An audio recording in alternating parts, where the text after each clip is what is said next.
Hey everyone, this is Derrick Broze of the Conscious Resistance Network, and today I have an important video to share with you. Just going to go over an article written by Whitney Webb discussing some interesting implications for the 2020 election. For those who've been listening for a long time, you know that I don't have, well, for one, the election's a sham. Donald Trump's not here to save you. Bernie Sanders not here to save you. Let's just get that out of the way for those of you who might still believe in presidents and believe in elections and think that somehow somebody could get into the presidential office without being a part of the plan. Let's just remove that whole thing from your mind. But if for one reason or another you're still paying attention to the election, I do think that there are some worrisome aspects of this. Again, those who've followed long term, you know that I don't have very many high hopes for the future of the United States, at least for the next decade or so. Things might get better in the long term, but I think in the short term, the near term, things are going to get much worse. I do think that whether real or imagined or engineered, that there is likely that there will be some sort of, I don't like the word civil war, but some divided conflict. Now, that doesn't mean the entire country is divided. I think that there are extremes on left and right, and some of you might fit into one of those extremes, and it is those extremes that are being engineered, probably by intelligence agencies, to fight each other and to become the loudest voices in the room, so that any voices of centrism or people with sanity in the middle or even just outside of the spectrum are not heard or are shouted down and are told, you need to pick a side, left, right, extreme, one way or the other, you need to pick a side. And I think that this is all playing into them being able to divide this country, to engineer a fake revolution, probably in part led by people like Alex Jones and others on the right side and other left-wing heroes who either willingly or unwittingly don't know that they're playing right into the hands of the elite, if you will, the predator class, the parasite class, who for the longest time have waited to be able to turn chaos into order. And I think the 2020 election is the perfect time. We're going to talk more about that in just a moment. But before we get any further, please do bookmark theconsciousresistance.com, which is our home for all of our content. You can check out books, documentaries. You can check out all our podcasts. You can check out Conscious Music. If you want to order some t-shirts, do that. And, of course, follow us on Minds. Follow us on DTube. Follow us on our Discord channel. Sign up for text list updates if you don't like relying on YouTube. I know plenty of you say you don't get notifications. Well, here's the solution. Sign up for the text list. Stop complaining about YouTube and sign up for the text list. You can also support us on patreon.com/Derrick Broze. And if you want to sign up for our email newsletter, do so right there. Finally, click this button right here to get a free ounce of Kratom if you'd like to support us and get yourself some Kratom or CBD from My Brave Botanicals. All right, so most of what we're going over today is going to be coming from this article from Whitney Webb from Mint Press News. And, I think Whitney does good work. She's a good researcher. She's definitely someone that I've seen is just consistently putting out good, consistent work. And this one, we're not going to go over the whole article. There are just a few key points. I do recommend reading the whole thing for those of you if you know Whitney's work, you know that she writes good, in-depth investigations, which is what I love. But we're not going to just sit here and read the entire article. But what we are going to talk about is that a few different points. Right here she says, over the past several months and with a renewed zeal in just the last few weeks, anonymous intelligence officials, dubious experts, and establishment media outlets have crafted a narrative about the coming chaos of the 2020 election, months before it takes place. Per that narrative, certain state actors will use specific technologies to target the American mind in order to undermine the coming election. The narrative holds that those efforts will be so successful that the U.S. will never recover as a democracy. And this is, again, what we're being told. We're already, if you were just look at CNN or any other mainstream outlet recently with the whole impeachment stuff, which, sidebar real quick, I do think that Trump is a criminal. I do think Trump is corrupt.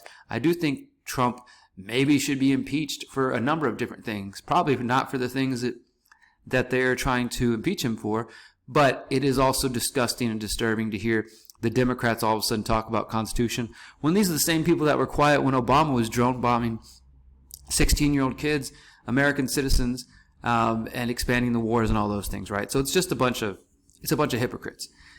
However, with the impeachment narrative and with Trump basically, getting off, what we're being told is we are, reaching a new era in America politics. Now, Trump realizes that he's unstoppable and that, he's going to turn into a dictator. And whether or not you believe that or not, I don't know if it's going to be Trump. More than likely it'll be somebody that comes after him.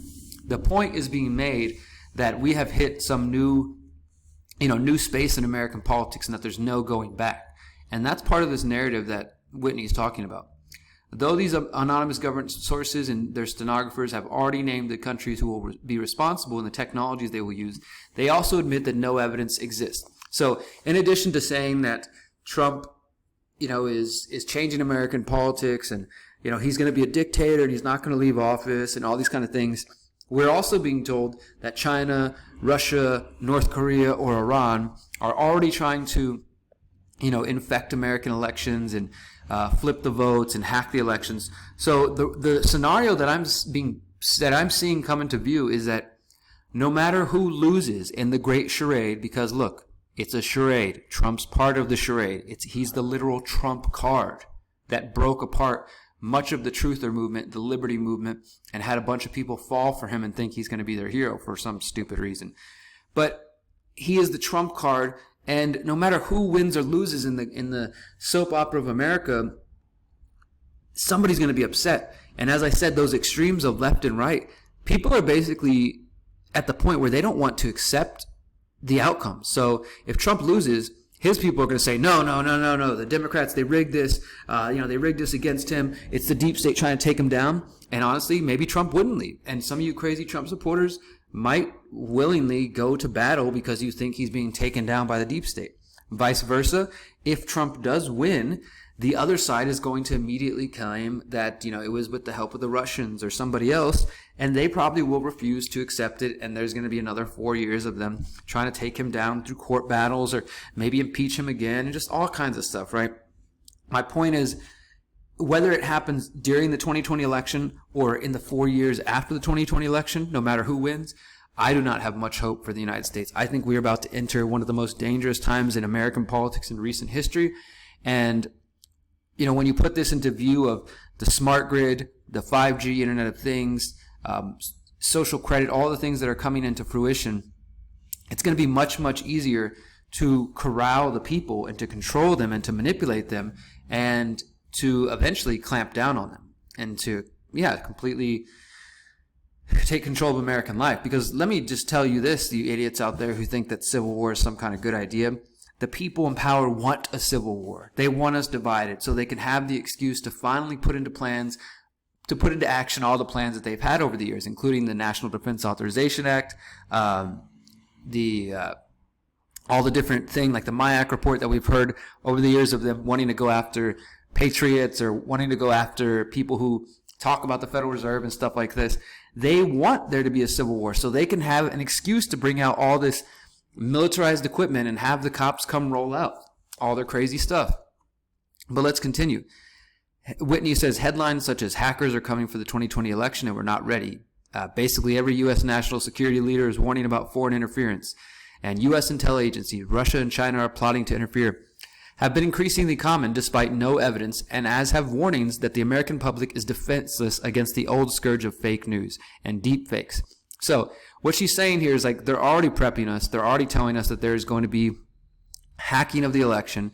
And like I said, one way or the other, whoever wins or loses, the loser is going to claim it was because of hacking or because it was the deep, if it's Trump and he loses, they're going to say it's because of the deep state or whatever. I don't know. Like I said, it's all a script. So in the end, it depends on who the Bilderbergers and the 0.001%, the people who are really in control, the parasite class, what they want. And if they want Trump to win because that benefits them, that's what they're going to do. If they want Buttigieg or Biden or whoever else to win, that's what they're going to do too. It's all about maintaining the game that they play. And there's really nothing more to that. So if you think that your vote matters, then you need to grow up. Now, this is where it gets really interesting, and this is what is most worrisome to me. Whitney mentions here that recently a simulation run by a company with deep ties to both the U.S. and Israeli intelligence. That simulation was organized by the Israeli-American company Cybereason and ended with scores of Americans dead, the cancellation of the 2020 election, and the imposition of martial law and a spike in fear among the American populace. So again, I mean, we talked about this in the last video with the coronavirus and the Event 201 and simulations and exercises. Does this mean that this simulation or this exercise is going to come true? No. Let me just say this right now. I'm not predicting that this is exactly what's going to happen. But I do think it's worrisome that a company with U.S. and Israeli intelligence connections is simulating what might happen in America. And what they go on to say here is that hackers, now who are these hackers, right? Are these foreign hackers, or is this the U.S. and the Israeli intelligence agencies themselves pulling some false flag? What they claim, though, is that there's going to be hackers who hijack the computers and smart cars and the newer vehicles, and they're going to crash into people and kill people who are at the polls waiting to vote. And this is going to lead to chaos. This is going to lead to confusion. They're going to declare martial law, and they're going to cancel the 2020 elections. This is not me making this up. This is not Whitney Webb making this up. This is coming from Cybereason, again, the company with Israeli and American ties, and their simulation that they run. I'm not going to go through the whole thing here, but what she's talking about here is that there is intelligence and media foreshadowing that there's going to be foreign meddling, foreshadowing that something's going to take place. Right here you see this is coming from NSA directors. It's coming from Cybersecurity Infrastructure Security Agency Director Christopher Curbs. He says that Russia, China, Iran, and other malicious actors will all seek to interfere in the voting process or influence voter perceptions. Social media campaigns, directing disinformation operations, or conducting destructive cyber attacks. So this whole cyber attack, there's a cyber 9/11 coming. We've been hearing this for years, and it's being repeated by BuzzFeed, ABC News, Newsweek. It's being reported everywhere, right? But let's get to the specifics of what this simulation is about. Of course, Rolling Stone's getting in on the action. Hackers are coming for the 2020 election. But let's get into this simulation. Where we go? Excuse me. Okay, so the release published by Cybereason prior to the last presidential election was authored by the company's CEO, Lior Div, who used to lead offensive hacking operations for the Israeli military intelligence. So, of all the media reports, there is a clear consensus that one of the main tactics to meddle in the election will be the so-called deep fakes, using artificial intelligence to create fake statements and create fake videos that confuse the American public, and that they're going to lead to fake news reports, and this is going to undermine the election. That's basically what they're saying, right? And, this has been coming from all sorts of intelligence agencies. They've been saying that deep fakes are going to affect the election. Hold on, I'm trying to find exactly where she talks about what the actual exercise says. Aside from deepfakes, other technologies weaponized in Cybereason's election simulation have also been the subject of several media reports, such as the hacking of the Internet of Things and even the hacking of the vehicles. In the Cybereason simulation, Internet of Things hacks were used to cut power to polling stations and disseminate disinformation, while vehicles were hacked to conduct terror attacks against civilians waiting in line to vote, killing several and injuring hundreds. Most media reports claim that these technologies will be part of a coming explosion in cyber warfare and do not specifically link them to imminent election meddling. However, others have made the link. So I think this is very disturbing to see that this, and again, I really, really encourage you to read this whole article because she goes into a lot of good points here. But the most disturbing aspect to me is that Cybereason, the company with Israeli and American intelligence connections, has run a simulation claiming that there's going to be terror attacks, and that's going to lead to shutting down the election. It's going to lead to martial law. And as I said, whether that happens or if the election does happen and somebody loses, one side or the other, I don't think that you Trump supporters are going to accept it if he loses. And I don't think the other side is going to accept it if he wins again. I do think there will be people in the streets willing to fight and do stupid things and play right into the hands of the controllers because you guys can't think deep enough and you can't pull, not my audience, most of you guys know what the hell's going on, but the mainstream can't pull their head out of their own ass and realize that they're being played. Now, she does have this other interesting point. Conflict of interest ridden Microsoft defends democracy. And this is something we've talked about here, and I've mentioned this a couple times because I'm going to save this for another video. But we have things like News Leader, which I talked about in the coronavirus. These are one of the supposed fact checkers for Facebook. We have the websites and the apps NewsGuard and Election Guard, and we've talked about those before. Those are supposed to be these apps or plugins that you can use, and they'll tell you which websites are real, which websites are fake news. And they were developed in part by the Defending Democracy program, which was funded in part by Microsoft.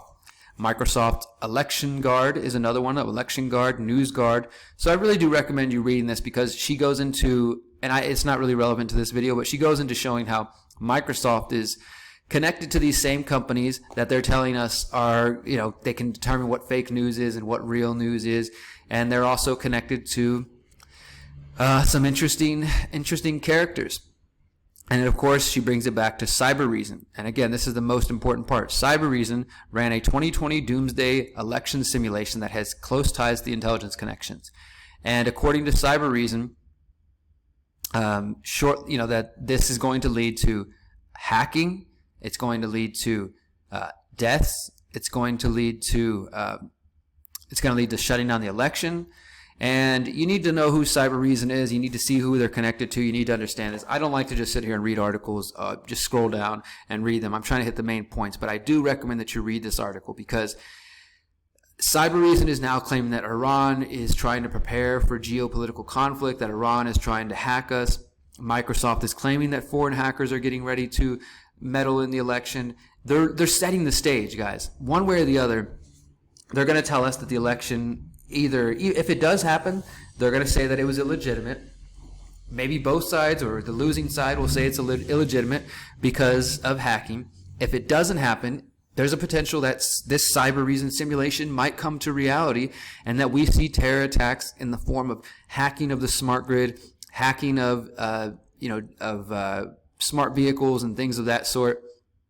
But I really do recommend you get into this article to understand the deeper connections of Cybereason. They're connected to the Israeli military and American intelligence and military, and Cybereason, along with the media and with these anonymous government officials, are prepping us for reports of a terror attack, cyber attack, terror attack, cyber attack, election meddling. These are the things that they're trying to program into your head right now. And if you pay attention anywhere to the mainstream, and I know most of you don't, but your friends and family do, this is what they're being told. So mark my words, one way or the other, whoever wins the election, it is going to be a contested election, because we have reached that point in American politics where people don't just want to accept, okay, well, our side lost, let's go ahead and compromise and work with the other side. Not to even say that I believe in the damn system, because I don't.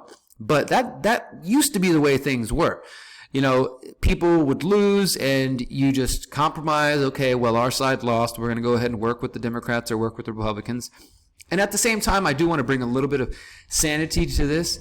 As long as I've been awake, people have been claiming that George Bush wasn't going to leave office. So he's going to, because after Bush put in the Patriot Act and, all the Homeland Security Act and all the extra powers he took, people claimed he's not going to leave office. He's going to declare martial law. It didn't happen. And the right-wingers said the same thing about Obama. He's not going to leave office. He's going to, use the National Defense Authorization Act to start putting people in labor camps. It didn't happen. And now people are saying the same thing about Donald Trump. Maybe it will happen with Trump, because the whole idea is that even though Bush didn't do it, even though Obama didn't do it, and maybe Trump won't do it, because of the things that they've put into place, the Patriot Act, the Homeland Security Act, the National Defense Authorization Act, as well as setting precedents for drone bombing American citizens, for stripping freedom of speech, for locking up people for going after whistleblowers, the next president or the president after that might be the one that uses it. So they're setting the stage for future martial law and tearing this country apart, because they have to weaken America in order to try to take the whole world and establish a global government that is built around the same bullshit. And this is another reason, guys, why I do not plan to stay in the United States. Not because I'm giving up, but because I want to stay alive and I want to continue to propagate the message. And I believe that if we are smart about it, we can get ahead of the game, we can stay alive, we can continue to propagate a truthful message, and we can maybe eventually help our brothers and sisters who are trapped in the United States. And this is one of the things I write about in my new book, How to Opt Out of the Technocratic State, which you can download for free on our website. I talk about the counter-economic underground railroad and how my vision is a network of safe houses and people who help refugees of the American technocratic state or of the American martial law that's coming one way or the other escape to freedom so that we can stay alive and then come back and continue to help people. Maybe that sounds crazy to you, but that's where my mind's at. I'm not staying here in the United States and getting killed. I'm not going to get rounded up. I'm not going to stay here and be forced vaccinated. I'm not going to be subjected to 5G. I'm not going to be forced to play their fucking game. I'm going to stay alive. I'm going to keep spreading the truth, but I'm going to make sure that me and my family can stay free and stay alive so I can keep helping people and live to fight another day. That's my strategy. You do what you think is effective. Please do comment below. Let me know what you think about Whitney's article and this whole thing. Make sure to give this video a thumbs up if you haven't yet. Follow us on our alternative social media platforms. And if you want to support my work, if you support the efforts we do, please do sign up at patreon.com/Derrick Broze. And until next time, guys, you know the drill. You are powerful, you are beautiful, and you are free. Peace.